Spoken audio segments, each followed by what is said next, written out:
السلام علیکم ناظرین، میں ہوں محمد عرفان ندوی اور آپ دیکھ رہے ہیں میرے ساتھ شاہین چینل۔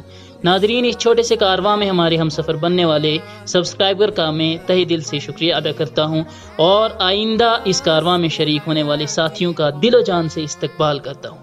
ناظرین، ویڈیو شروع کرنے سے پہلے آپ سے گزارش ہے کہ میری ہر آنے والی ویڈیو کو لائک اور شیئر ضرور کریں اور کمنٹس میں اپنی رائے کا اظہار کریں۔ تو چلیں چلتے ہیں آج اپنے نئے موضوع کی طرف۔ رحمن رحمن ساعدني يا رحمن اشرح صدري قرآن کے الفاظ معانی: علم نشرح، کیا ہم نے آپ کا سینہ کھول نہیں دیا، لکا تمہارا، صدر دل، صدرک تمہارا دل، وضعنا ہم نے اتار دیا، عنکا آپ سے، وزرن بوجھ، وزرک آپ کا بوجھ، الذی جو، انقضا توڑ دی، ظہرن کے معنی ہوتے ہیں پیٹھ، ظہرک آپ کی پیٹھ، رفعنا ہم نے بلند کیا اٹھایا، لکا تمہارا، ذکرن تذکرہ شہرت، ذکرک آپ کا نام، آپ کا چرچا، ان بے شک، مع ساتھ، ارغب توجہ رکھیے، عسرن مشکل دشواری، یسرن آسانی سہولت، اذا فرغت جب آپ احکام سے فارغ ہو جایا کریں گے، اذا فرغت کے معنی ہیں جب آپ فارغ ہو جایا کریں، جب آپ کو خالی وقت ملے کام کرنے کے بعد، جب آپ خالی وقت آپ کے پاس ہو تو ان سب آپ دوسری عبادتوں میں محنت کیجیے۔ ان سب کے معنی ان سب آپ دوسری عبادتوں میں محنت کیجیے۔ الم نشرح لک صدرک ووضعنا عنك وزرك الذي انقض ظهرك ورفعنا لك ذكرك فإن مع العسر يسرا إن مع العسر يسرا فإذا فرغت فانصب وإلى ربك فارغب۔ ترجمہ: کیا ہم نے نہیں کھول دیا آپ کا سینہ اور آپ کا وہ بوجھ اتار نہیں دیا جس نے آپ کی کمر توڑ رکھی تھی اور آپ کا چرچا بلند کر دیا، خوب نام روشن کر دیا۔ حقیقت یہ ہے کہ تنگی کے ساتھ آسانی ہے، بے شک تنگی اور دشواری کے ساتھ سہولتوں کا انتظام ہوتا ہے۔ پس جب آپ اپنے کام سے فارغ ہوں تو اللہ کے حضور میں عبادت میں مشغول ہو جائیں اور اپنے پروردگار سے شوق و ذوق کے ساتھ لو لگائیں۔ الم نشرح لک صدرک، ترجمہ: کیا ہم نے نہیں کھول دیا آپ کا سینہ؟ تشریح: کہ اس میں علوم و معارف کے سمندر اتار دیے اور لوازم نبوت اور فرائض رسالت برداشت کرنے کے لیے بڑا حوصلہ دیا کہ بے شمار دشمنوں کی مخالفت اور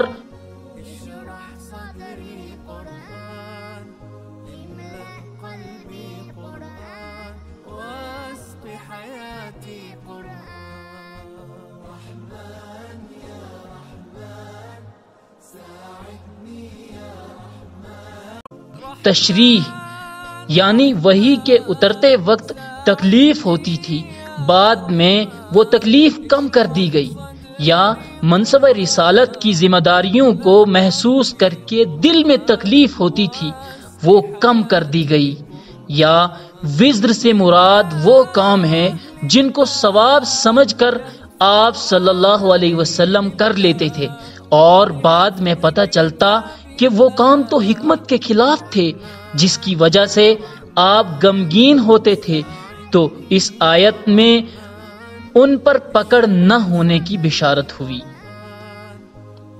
وَرَفَعْنَا لَكَ ذِكْرَكَ، ترجمہ: اور آپ کا چرچا بلند کر دیا، یعنی خوب نام روشن کر دیا۔ تشریح یعنی پیغمبروں اور فرشتوں میں آپ صلی اللہ علیہ وسلم کا نام بلند کیا۔ دنیا میں تمام سمجھدار انسان نہایت عزت و وقار سے آپ صلی اللہ علیہ وسلم کا نام لیتے ہیں۔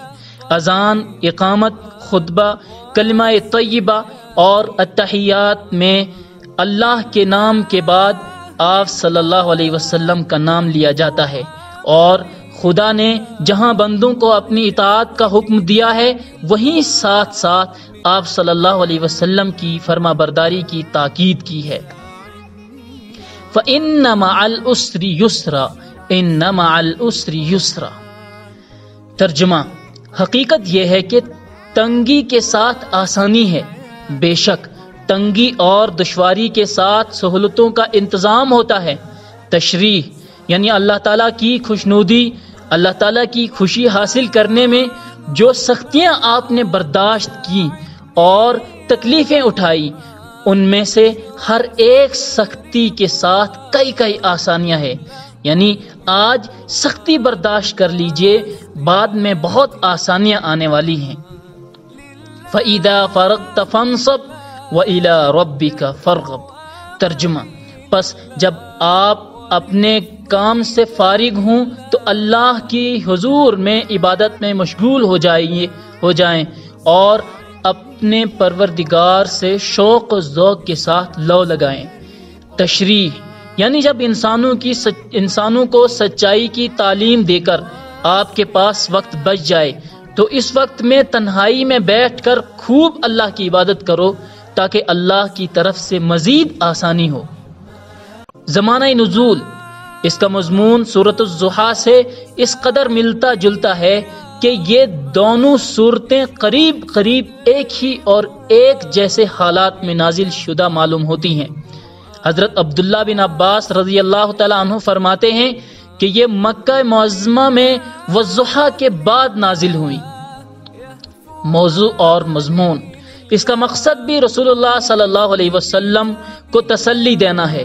نبوت سے پہلے حضور صلی اللہ علیہ وسلم کو کبھی ان حالات سے سابقہ پیش نہ آیا تھا جن کا سامنا نبوت کے بعد دعوت اسلامی کا آغاز کرتے ہی یک آپ کو کرنا پڑا۔ یہ خود آپ کی زندگی میں انقلاب عظیم تھا جس کا کوئی اندازہ آپ کو نبوت سے پہلے زندگی میں نہیں ہوا تھا۔